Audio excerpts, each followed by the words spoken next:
Shanghai सहयोग संगठन SCO 2025 की समिट चीन के तियानजिन शहर में आयोजित की जा रही है। समिट में पीएम मोदी, रूसी राष्ट्रपति पुतिन, मेजबान राष्ट्रपति शी जिनपिंग समेत अनेक सदस्य राष्ट्र अध्यक्षों के साथ ही कुछ विशेष आमंत्रित देश भी शामिल हो रहे हैं। इस पर आज चर्चा करेंगे ताइवान एशिया एक्सचेंज फाउंडेशन की फेलो सना हाशमी से कि इस बार का एससीओ समिट भारत के लिए क्या मायने रखता है। सना, TV9 में आपका बहुत बहुत स्वागत है। धन्यवाद दिव्या। सना, मैं सबसे पहला आपसे सवाल करना चाहूंगी कि पीएम मोदी 7 साल के बाद चाइना गए हैं और एससीओ समिट 2025 भारत के लिए कितना इम्पोर्टेंट है इस वक्त?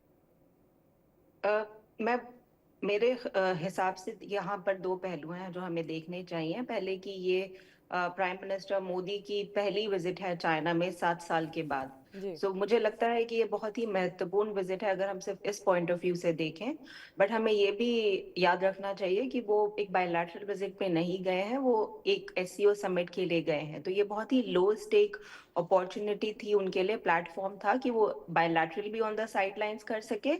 और एससीओ में इंडिया का पहले ही बहुत ही क्लियर आइडिया है कि मल्टीलैटरल इंस्टीट्यूशन में इंडिया, भारत हमेशा ही आगे रहा है। एंड चाहे उसके रशिया का डोमिनेंस अगर बोला जाए या चाइना का डोमिनेंस बोला जाए, बट इंडिया जो है वो अपना पार्टिसिपेशन को उतना ही महत्वपूर्ण समझता है जितना कि वो स्ट्रेटेजिक ऑटोनॉमी में बोलूंगी कि अभी बहुत ही हमें एट प्ले दिख रहा है इंडिया के पर्सपेक्टिव से।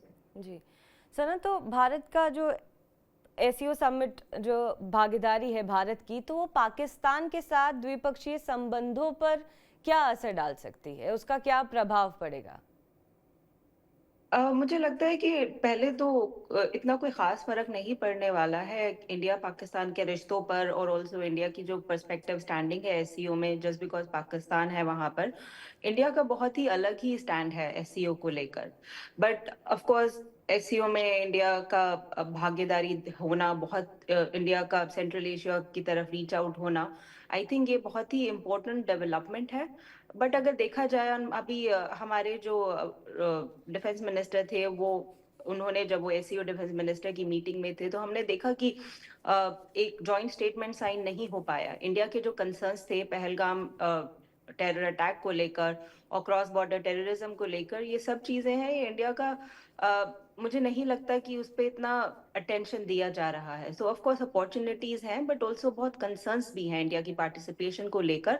बट हमें आई थिंक हमें इतना पेसिमिस्टिक नहीं होना चाहिए कि अगर क्रॉस बॉर्डर टेररिज्म नहीं इतना अटेंशन दिया जा रहा है, बट एटलीस्ट इंडिया का वहाँ होना और ये बहुत ही वोकलाइज तरीके से बोलना कि क्रॉस बॉर्डर टेररिज्म है, एनएससीओ इस पर नहीं इतना तवज्जो दे पा रहा है। सो मुझे लगता है कि ये बहुत ही हमें ये एटलीस्ट ऑप्टिमिस्टिक एंड पॉजिटिव रहना चाहिए कि इंडिया का पार्टिसिपेशन कितना महत्वपूर्ण है from this perspective.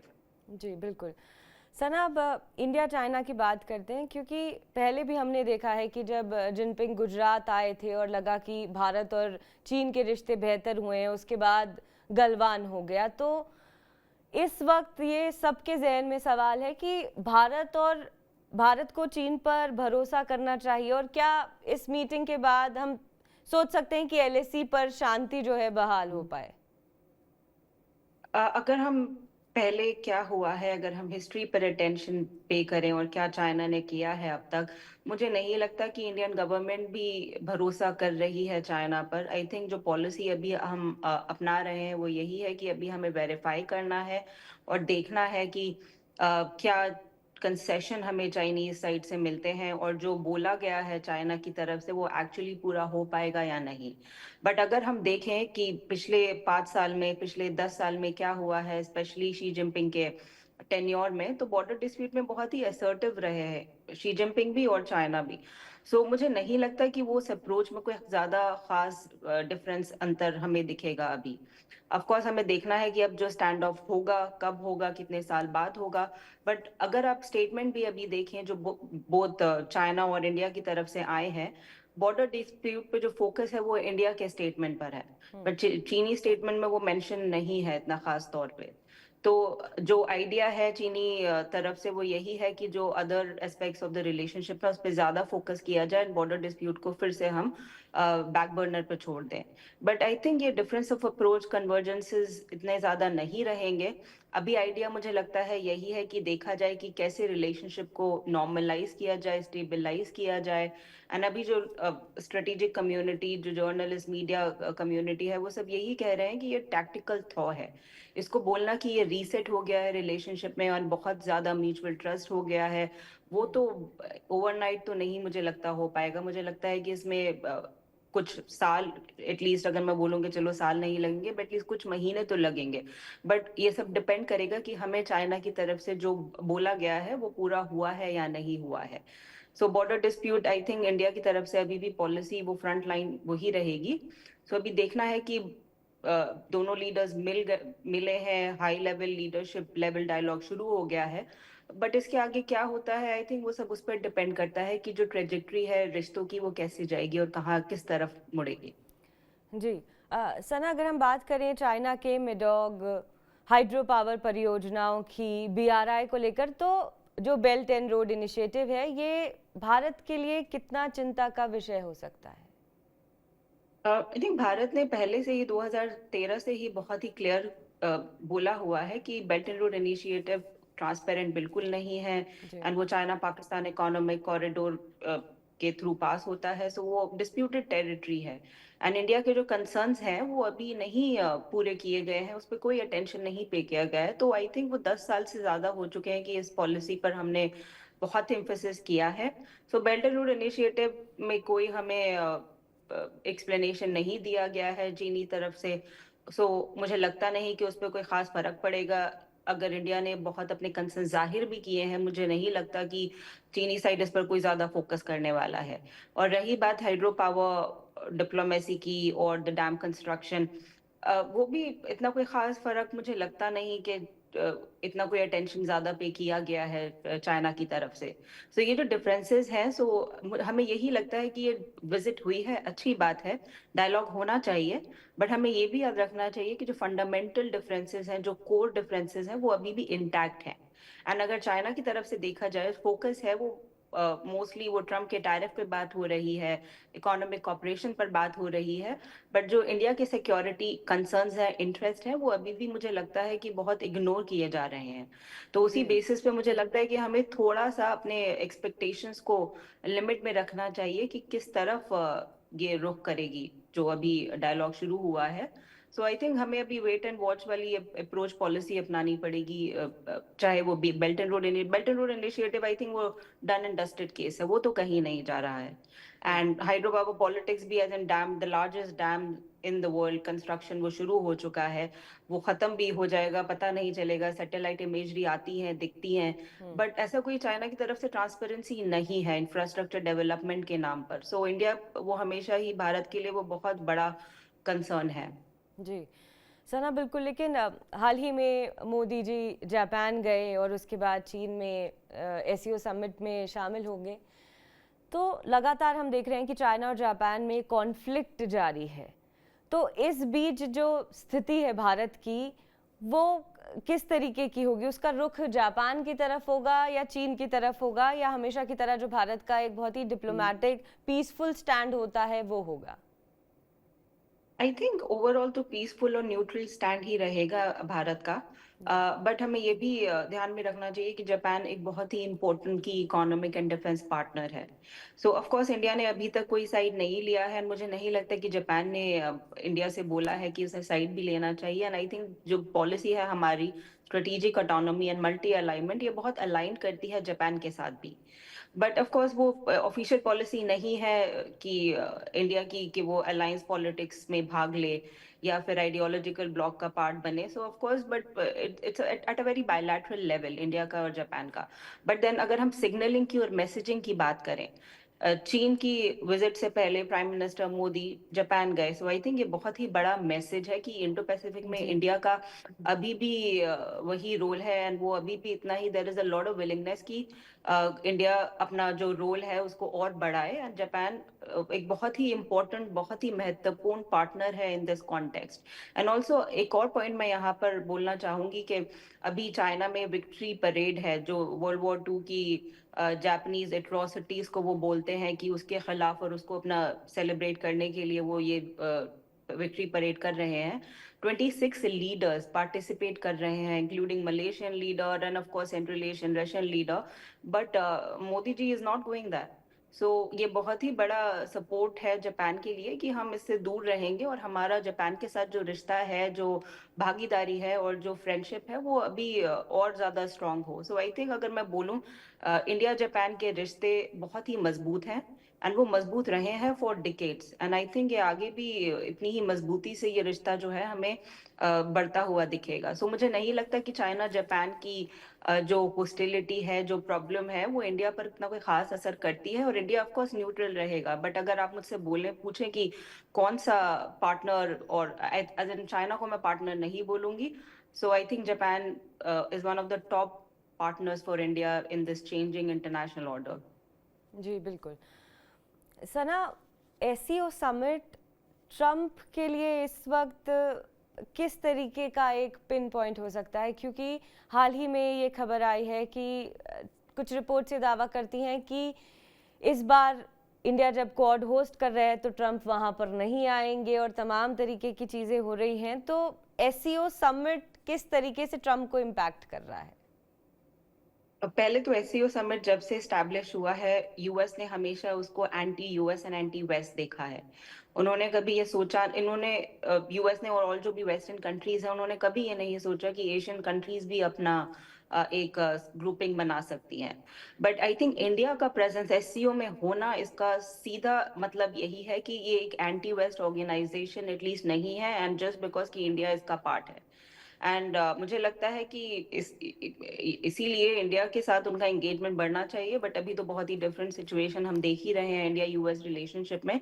But I think of course जो फोटोज अभी आएंगे, स्पेशली मोदी जी के शी जिनपिंग के साथ, एंड देन कल रूस के प्रेसिडेंट के साथ उनकी मीटिंग होगी, फिर एससीओ के जो फोटो ऑप होंगे, सो मुझे लगता नहीं कि वो बहुत ही अच्छी तरीके से रिसीव होंगे यूएस में।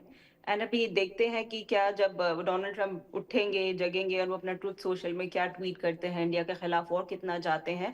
एंड मुझे लगता है कि मोस्टली वो यही देखेंगे कि India is now aligning more with China and Russia, and which is of course ये बिल्कुल सही नहीं है। इंडिया की स्ट्रेटेजिक ऑटोनॉमी पॉलिसी बहुत मजबूत है, एंड आई थिंक स्पेशली जो भी यूएस और इंडिया के साथ बीच में हुआ है, उसके बाद जो पॉलिसी ऑफ स्ट्रेटेजिक ऑटोनॉमी है वो और ज्यादा मजबूत हो जाएगी।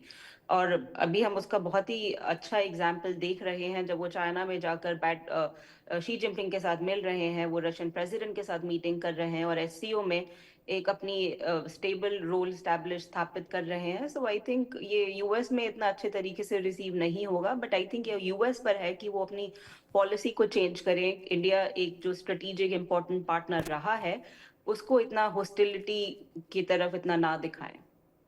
जी सना, बिल्कुल। सना, ऐसे भी लोग कयास लगा रहे हैं कि क्वाड अब टूट सकता है, क्या इसकी संभावना है?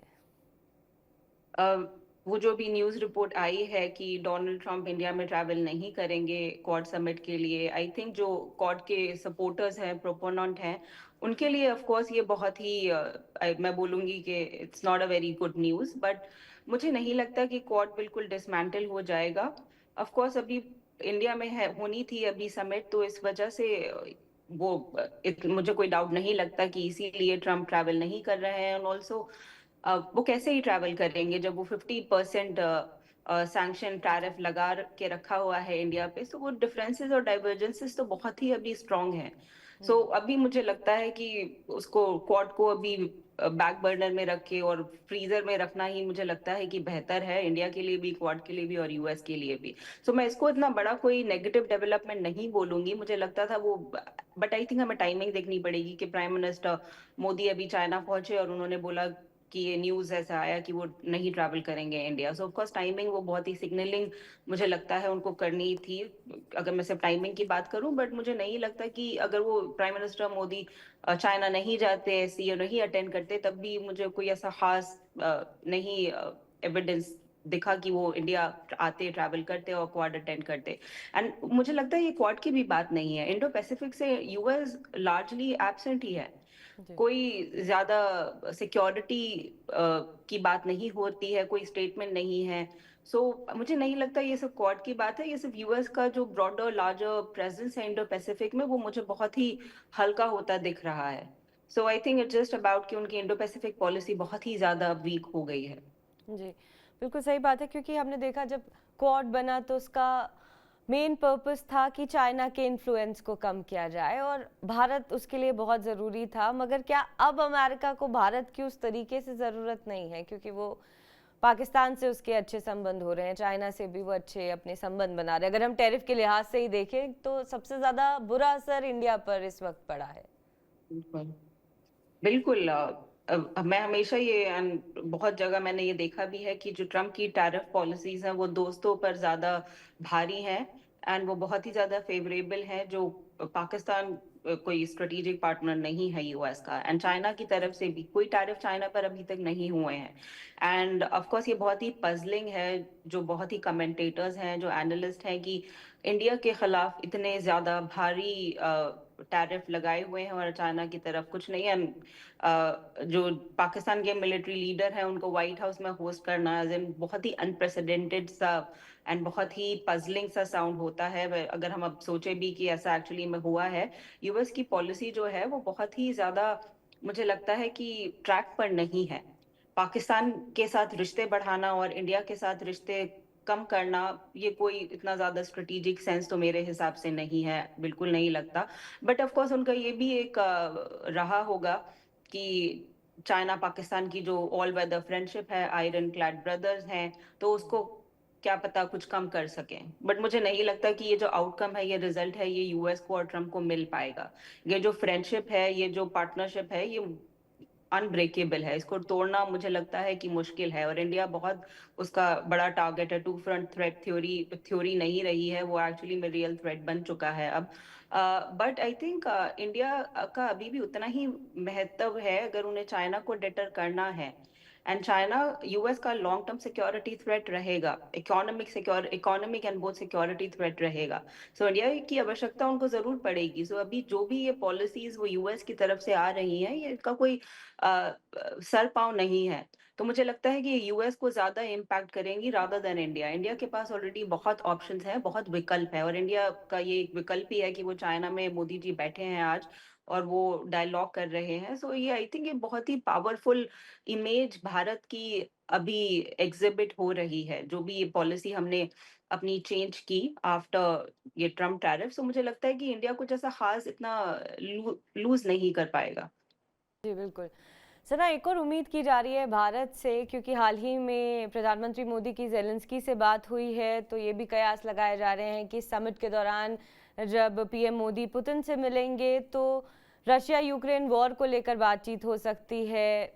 और इस पर आप क्या कहती हैं क्योंकि बार बार ट्रम्प ये कहते हैं कि जो यूक्रेन वॉर है ये कराने की वजह इंडिया हो रहा है, जो वो खुद अपनी मीटिंग से अलास्का में उसका हल नहीं निकाल पाए, अब वो भारत पर वो ब्लेम कर रहे हैं।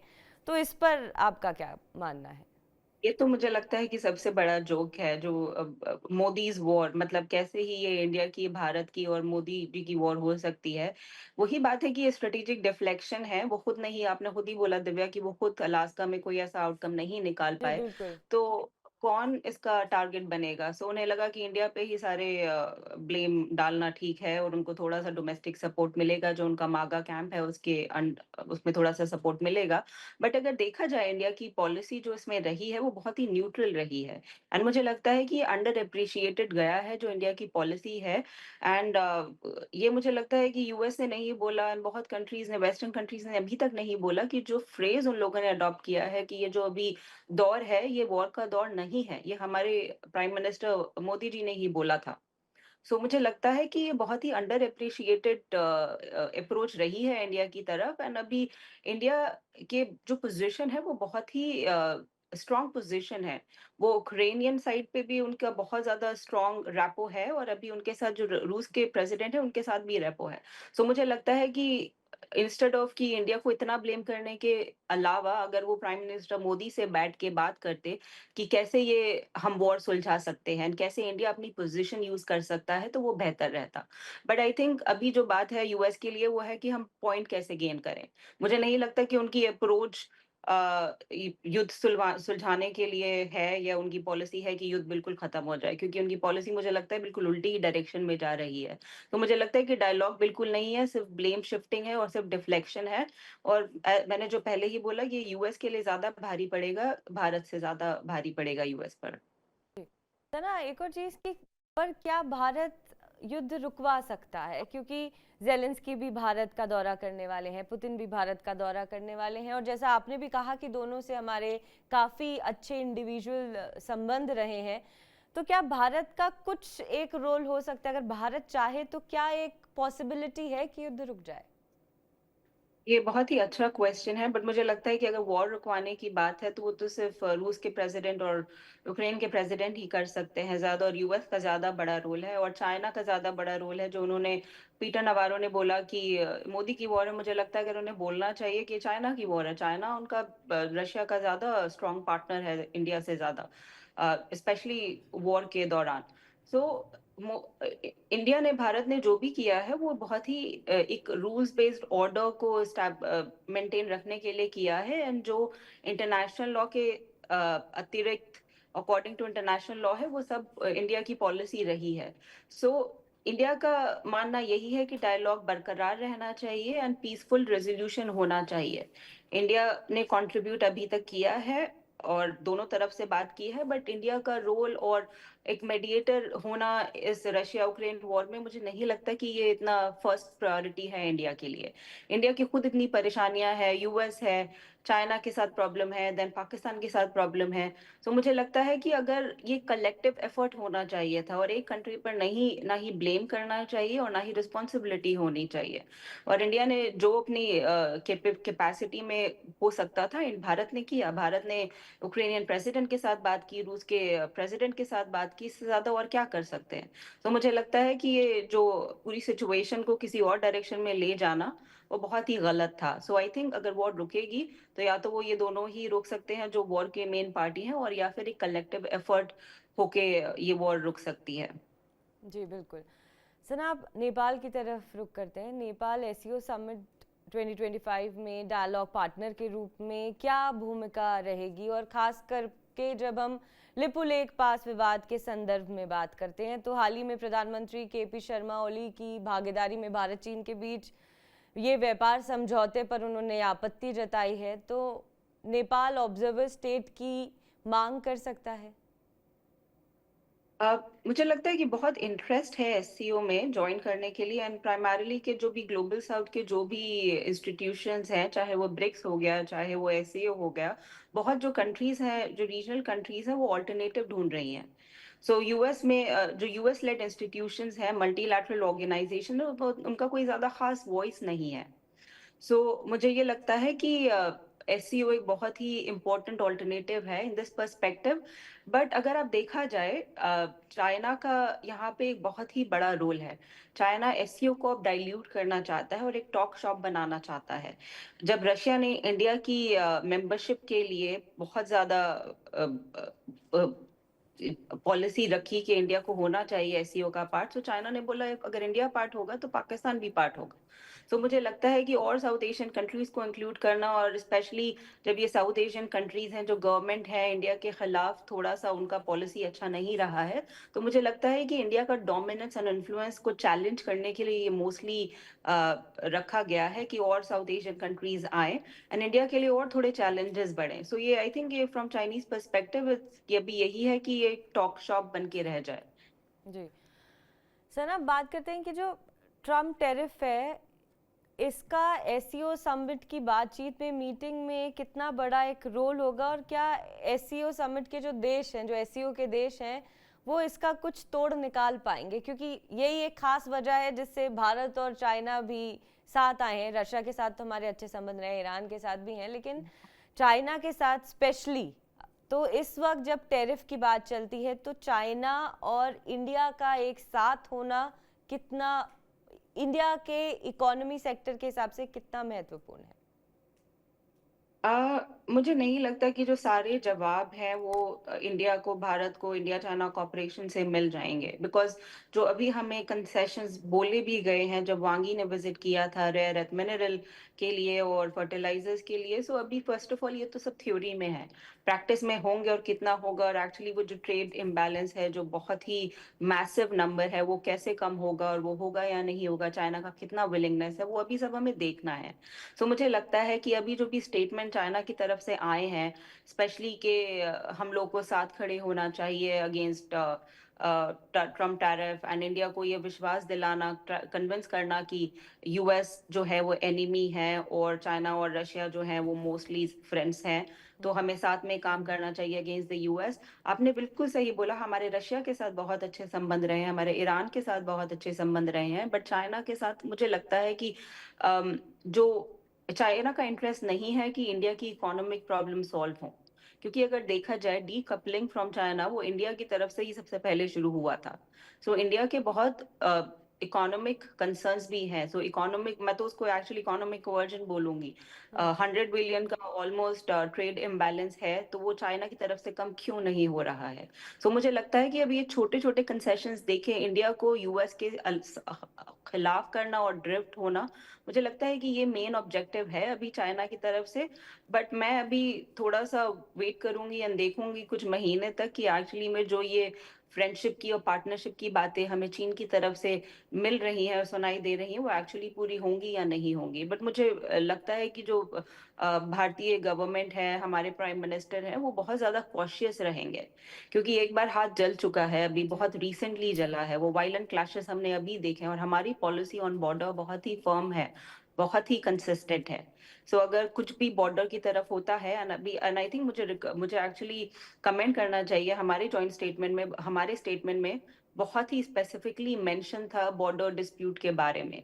सो चाइना कुछ भी बोले, चाइना कुछ भी करे, एंड वो हमेशा ये बोलता रहे कि हमें बॉर्डर डिस्प्यूट को बैक बर्नर पर डाल देना चाहिए। इंडिया की पॉलिसी बहुत कंसिस्टेंट रही है कि बॉर्डर डिस्प्यूट को हमें एटलीस्ट रिजोल्यूशन की तरफ लेके जाना चाहिए। सो मुझे नहीं लगता कि इंडिया की पॉलिसी बिल्कुल चाइना को ट्रस्ट करने के लिए बिल्कुल चेंज हो जाएगी। So I think it's more about कि हम कैसे वेरीफाई करें और वेरीफाई करते रहें, एंड परहैप्स कुछ आफ्टर अ फ्यू मंथ्स हम उसको शायद कुछ और कुछ सालों बाद चाइना को एक्चुअली हम ट्रस्ट कर सके। भरोसा बनाना आई थिंक थोड़ा मुश्किल रहेगा। हम्म। जी सना, बिल्कुल सही कहा आपने, मगर जैसा आपने कहा तो उससे फिर ये भी चीज़ क्लियर हो जाती है कि ऐसा नहीं होगा कि चाइना पाकिस्तान को छोड़कर भारत से दोस्ती करेगा। वो तो मुझे बिल्कुल ही नहीं लगता है, वो तो कभी हुआ, इनफैक्ट अगर आप पहले भी जाए 1960 में, 1970s में, चाइना का सपोर्ट पाकिस्तान के जो लिए हुआ है वो इंडिया को टारगेट और इंडिया को कंटेन करने के लिए ही हुआ है रीजन में। एंड अभी ऑपरेशन सिंदूर के बाद जो हमने चाइना का सपोर्ट देखा पाकिस्तान के लिए, इससे बड़ा एविडेंस तो हो ही नहीं सकता कि जो चाइना पाकिस्तान का जो दोस्ताना है वो टूटेगा और चाइना इंडिया को प्रेफर करेगा पाकिस्तान के ऊपर। एंड इनफैक्ट मैं चाइनीज कमेंट्री देख रही थी और मैंने एक बात नोटिस की, ये बहुत ही स्पष्ट तरीके से चाइनीज कमेंट्री में था कि वांग ही इंडिया गए, अच्छा पार्टनरशिप की बात हुई है, लेकिन उसके फौरन बाद वो पाकिस्तान गए उन्हें भरोसा दिलाने के लिए कि हम पाकिस्तान को नहीं छोड़ेंगे इंडिया के लिए। सो ये जो बॉर्डर डिस्प्यूट ऑफ कोर्स है, इकोनॉमिक इश्यूज है, बट पाकिस्तान जो सबसे बड़ा इशू है हमारे लिए, जो हमारा सिक्योरिटी इशू बहुत सबसे बड़ा रहा है, तो वो हमेशा है, और चाइना का ही सपोर्ट है जो पाकिस्तान का इतना हमें आजकल कॉन्फिडेंस दिख रहा है। एंड जो डिसइंफॉर्मेशन हमने देखा वो बहुत ही कोऑर्डिनेटेड एफर्ट था। जी। सो चाइना पाकिस्तान के रिश्तों को तोड़ना और इंडिया के लिए, भारत के लिए, वो तो मुझे बिल्कुल नामुमकिन लगता है।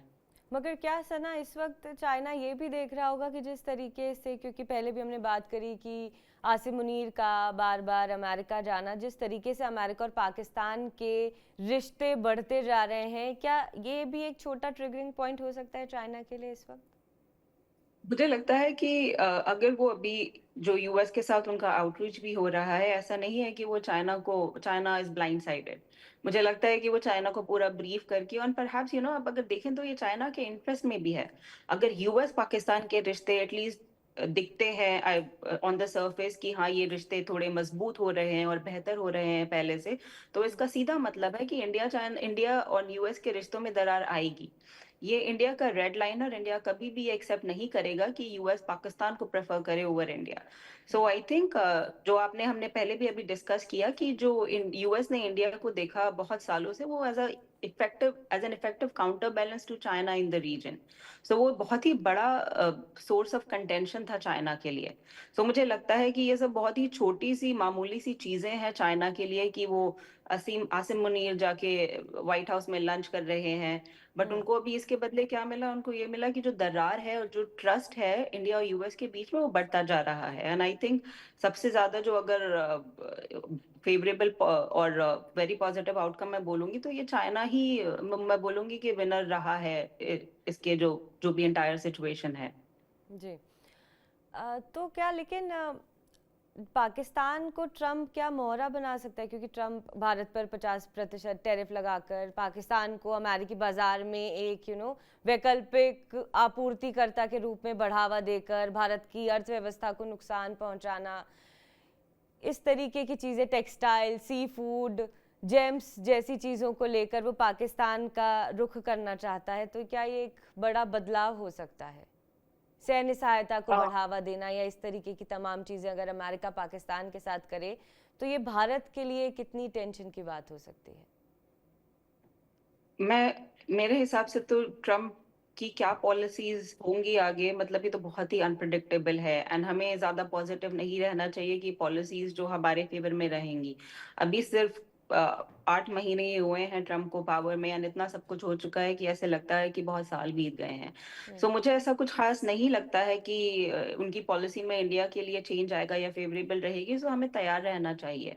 एंड मुझे लगता है कि भारत के पास विकल्प हैं, and हम वही तैयारी कर रहे हैं कि कैसे हम उससे अमेरिका से थोड़ा सा डी रिस्क कर सकें। कि हमारा इतना जो ऑफ कोर्स प्रॉब्लम तो है, एंड बहुत ही बड़ी प्रॉब्लम है, 50% टैरिफ होना इंडिया पर, ये बहुत इकोनॉमिक इशू भी है और ऑल्सो सिक्योरिटी इशू भी है। सो बट मुझे लगता है कि इतना कुछ हम लोग जो भी रीजनल कंट्रीज हैं, भारत है और जो भी अदर कंट्रीज हैं रीजन में जिनके साथ इतना बड़ा टैरिफ थोपा गया है, आई थिंक टाइम लगेगा, परेशानी है, बट इंड्योर कर पाएंगे, इंड्योर कर लेंगे, विकल्प है। और अदर कंट्रीज के साथ भी जो है वो इकोनॉमिक रिलेशन बढ़ाने की कोशिश जारी है। ऑफ कोर्स प्रॉब्लम रहेगी, बट मुझे लगता है कि हमें ये मानकर ही चलना चाहिए कि यूएस की तरफ से हॉस्टिलिटी ही रहेगी। एंड मुझे लगता है कि this is not about trade at all. जो ट्रम्प की तरफ से बात है वो यही है कि इंडिया ने, भारत ने उसको पीस ब्रोकर का खिताब नहीं दिया after Trump's claimed mediation in the India Pakistan conflict. So मुझे लगता है कि वो उसी का बदला लिया जा रहा है। सो अभी हमें तैयार रहना चाहिए कि self sufficiency, strategic autonomy, multi alignment ही मुझे लगता है कि इंडिया की पॉलिसी आगे भी ऐसी ही रहेगी, और उसी पे ज्यादा फोकस अभी एटलीस्ट कुछ जो अगले महीने हैं उस पे रहेगा। जी सना, एक मतलब एक अगर हम एक सिनॉप्सिस इस चीज़ का तैयार करें कि एससीओ समिट से क्या वर्ल्ड ऑर्डर बदल सकता है इस वक्त का जिस तरीके से जा रहा है, क्या ये लोगों को लग रहा है या सच में ये एक रियलिटी है कि वर्ल्ड ऑर्डर कुछ बदलेगा? मुझे लगता है वर्ल्ड ऑर्डर एससीओ के थ्रू तो नहीं बदलेगा, क्योंकि एससीओ में ऑफ कोर्स रूस है, चीन है, इंडिया है, जो मेजर कंट्रीज हैं, बट ऑल्सो बहुत कंट्रीज हैं जो बहुत ही इनवर्ड लुकिंग है और बहुत ही रीजनली फोकस्ड है। सो उनका कुछ ऐसा ऑब्जेक्टिव नहीं है कि वर्ल्ड ऑर्डर को, और in fact to be honest regional order को चेंज किया जाए। बट जो डेवलपमेंट्स ऑन द साइडलाइंस हो रही हैं उसका बहुत ही, मुझे लगता है कि उसके थ्रू कुछ चेंजेस रीजनल डायनामिक्स में एंड ऑल्सो इंटरनेशनल ऑर्डर में चेंजेस आएंगे। तो अभी हमें ये देखना है कि इंडिया को कैसे, जो चीन है और रूस है, अपने ऑर्बिट में और अपने ग्रुप में ज्यादा इंक्लूड करने में वो क्या करेंगे, क्या उनकी और पॉलिसीज रहेंगी। और फिर हमें देखना है कि यूएस की पॉलिसीज क्या रहेंगी, बिकॉज इंडिया जो है, भारत एक बहुत ही महत्वपूर्ण कंट्री है, उसका जो स्टेटस है वो बहुत ही ऊंचा है। सो मुझे नहीं लगता कि जो ट्रम्प एक दिन उठे और उन्होंने सोचा कि मैं कुछ सोशल मीडिया ट्वीट कर दूं और इंडिया के खिलाफ ये पॉलिसीज कर दूं, तो मुझे नहीं लगता कि इंडिया का जो महत्व है और इंडिया का जो स्टेटस है वो उससे कुछ चेंज हुआ है या होगा। सो ऑफ कोर्स डिफिकल्ट टाइम है, बट मुझे लगता है कि इंडिया का बहुत ही बड़ा रोल रहेगा in changing the global order. So वो अदर जो चाहे आप यूरोपियन कंट्रीज बोलें, चाहे आप जापान बोलें, ऑस्ट्रेलिया बोलें या चाइना बोलें या रूस बोलें, ये सब बहुत ही रिकग्निशन है इस फैक्ट का। सो मुझे लगता है कि एससीओ तो शायद नहीं कर पाएगा और वो ऑब्जेक्टिव भी नहीं है एससीओ का। बट इंडिया की जो फॉरेन पॉलिसी कहाँ रुख करती है उसका बहुत ही बड़ा इम्पैक्ट रहेगा कि अब जो वर्ल्ड ऑर्डर जो चेंज हो रहा है, बहुत ही फास्टली चेंज हो रहा है, वो किस तरफ मुड़ेगा। बट आई थिंक देश जैसे इंडिया, चीन और रूस, जापान, ये कंट्री हैं जो तय करेंगी कि जो इंटरनेशनल ऑर्डर किस तरफ मुड़ेगा और किस तरफ जाएगा। जी सना, मेरा बस आपसे एक आखिरी सवाल है कि भारत की इस वक्त पोजीशनिंग किस तरीके की है और चाइना से अभी भारत कितना पीछे है? सो मैं पहला जवाब ये दूंगी कि हमारे जो विदेश मंत्री हैं, उन्होंने कुछ साल पहले ये कहा था कि इंडिया को, भारत को हर डायरेक्शन में जाना चाहिए। एंड मुझे नहीं लगता कि हमारी पॉलिसी उस हिसाब से चेंज हुई है।